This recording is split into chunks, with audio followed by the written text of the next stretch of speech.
Alright, so those of you that don't know, Coheed and Cambria is a band that's actually based off of a comic book. And they are getting ready to do their movie coming up next year. The comic book is called The Amory Wars, and the lead singer of Coheed and Cambria, what does he do? He writes it. He's correct? the writer. He's the writer for it. And it's from Evil Inc. comic books. Yep. By Boom Studios also. And yeah, pretty much all of their songs are based off of this comic book. And the songs tell stories, and it tells that story. The Amory Wars is... It's about a family who holds the key to liberating the world from a superhuman dictator named William Ryan, who isn't human. Yep. So superhuman isn't really the right term to describe him, but there's nothing really... It's more like an alien. And his tyrannical reign. And the question they are posed as parents is, do you kill your child to save more people? And I guess I want to know your opinion about that, Mike.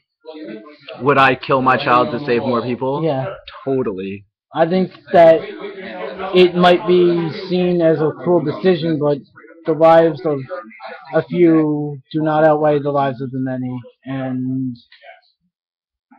the information they were given, without spoiling anything, they made the right choice, or what they felt was the right choice with the information. Only to find out that instead of being the cause of the destruction of the universe, the kids were actually the saviors of the universe. And we're not going to spoil anything else, because that was kind of a thing. The song playing in the background is talking about the oldest son of the couple, Coheed and Cambria. True. So basically he's the Jesus Christ figure, if you will, of the story, and throughout the first couple of books he's learning how to control his power, and he doesn't want to acknowledge his power. He wants to just run away and hide, and refuses to do anything to help out the human race, and feeling that he's a failure and everything was his fault. Which, from his perspective, I can understand why he thinks that, but at the same time, he doesn't know the whole story himself yet. So.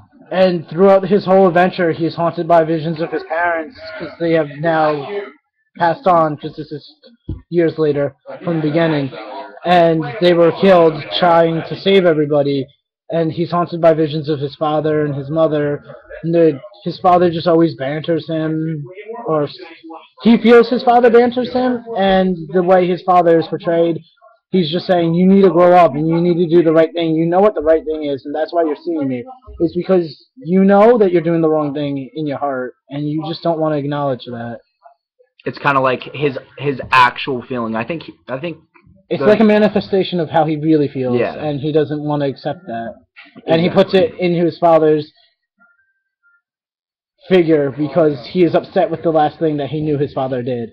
And he doesn't know that his father saved the universe, and his mother saved the universe, giving their lives for him and everybody else. Like I said, he doesn't know the whole story yet, which is kind of why I think he's confused, and I guess that makes sense of why he's picturing his father as that and not something else, but it is in his mind, so I guess it makes sense. It's got kind of a Star Warsy feel to it, Most being definitely. that there's lots of other planets, and there's planetary travel and spaceship fights, and like, for example, there's planet travel. And they're easy to get to. For example, in the comic book, he rides a junk like a dump truck, but it's a spaceship. Pretty much to a different planet. So they're easy to get to. So it does have that Star Wars kind of feel to it, but I definitely would say that it's nothing. It's not really anything like it. The storyline's a lot better. The storyline is a lot better. I mean, you open up with, you're thrown into a story, and you don't know what is going on, because it's a dream, and nothing's explained, and then this guy you don't know, he's apparently from the military or high up in the government, he's got a lot of money, he comes in a limo and says to you got to kill your children. And you don't know how to take that. Like, how would you react to somebody just saying, you need to kill your children? Like, I I'd don't get think really upset. there's no rational way To deal with to that. deal with that. Like, you can't. It's, so him and, he ends the conversation saying, I'm going to talk about this with my wife, and the guy just gives him a briefcase and says, use this if this is what you decide. So he doesn't even wait for an answer, he just gives it to them. He kind of knows. I think the dude that came to them knows that he's gonna do it, because I mean, think about it. Ask yourselves this: would you kill your kids to save the universe? I mean, honestly, you're saving millions and millions of people and killing two people that are very close to you, or a couple people that are Four very people. close. There's 4 children. 4 kids. Josephina, Claudio, And then the twins.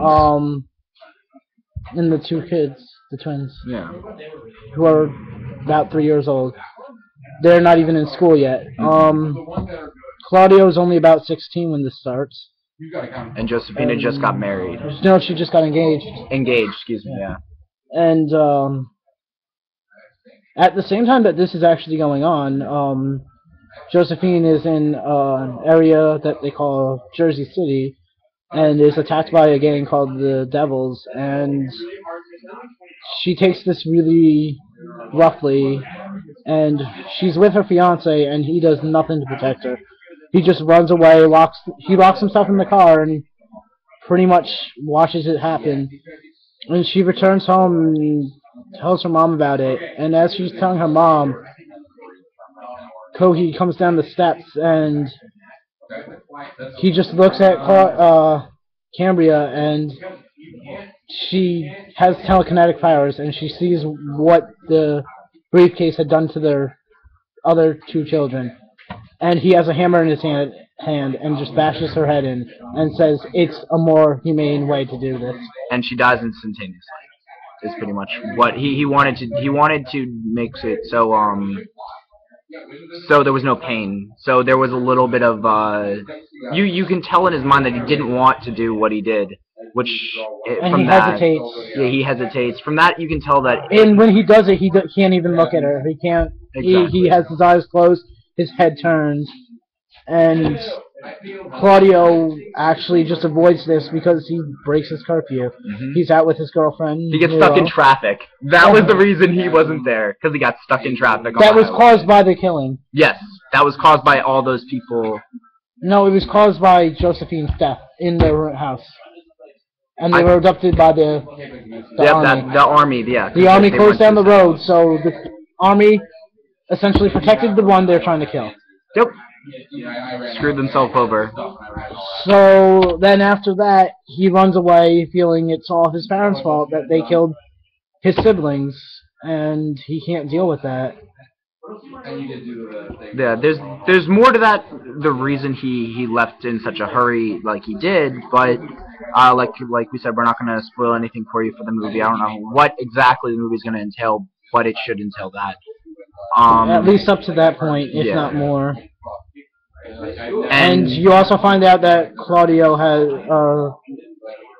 an uncle, and Coheed has a brother named Inferno, which is the leader of the rebellion, I guess. No, the head of the band, Claudio Sanchez, has a side project called Prizefighter Inferno. Oh yeah. So he incorporates both bands in his comic, which I think is pretty cool. Actually, before I started reading the comic books, I was unaware of the side project and its connection to the comic books itself. So I personally love this band because of that sole fact. They incorporate one thing they love, their band, and then another thing he loves, and creates like one symbiotic. And I think it's really good because you don't even need to like comics to get into the band, because exactly. The band only sings about the comic, and vice versa. The comic's only about the songs. Every song has a connection in some way to the book. Every song.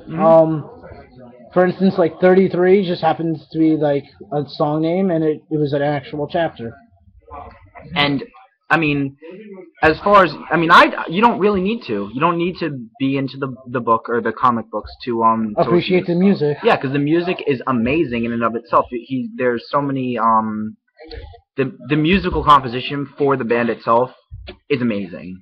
He plays crazy riffs while singing some of the like craziest high notes. Have you ever heard this band? He has a high voice. Well, they're being played in the background, and I think right now is being played No World for Tomorrow. And that song is about. It's about it's actually at the end of the saga. It's about when Claudio actually dies, trying to save the world, because he's finally accepted his destiny at this point. There's an entire album in between the recordings of these two songs. And I mean, he is the Jesus figure, so from that alone, it was kind of obvious that he's gonna have to die. And I like it. It's a great band. It's a great band. It's a great comic book series, and if you haven't listened to them, I suggest to you that you should. And read the comic books because both are amazing. I don't know if you guys heard that, but thank you, Ted. Yeah, thank you, Ted. That was amazing. A little commentary in the background. Play Mario in the background. He ruined everything. He missed all the extra lives. That's because of us. We did that. We're awesome people. It's his fault. You should just use your Bankai and be done with it. Fucking Bankai. It's okay, don't worry about it. Nobody's going to know what we're talking about now, and they're just going to be like, what? The cape is the Bankai. Remember that, when Claudio has the cape, he has the Bankai. That's it. Because he's Batman now. It's drawn by the guy that was Batman. Really? Yeah. So, I mean, they do have very known people working on this. Gilbert Godfrey? Gilbert Godfrey. Where is Rachel's dog? And I think where is the dog to keep Rachel out? Should we have Gilbert Godfrey come in and do an ending for us? I think we should stop. Yeah.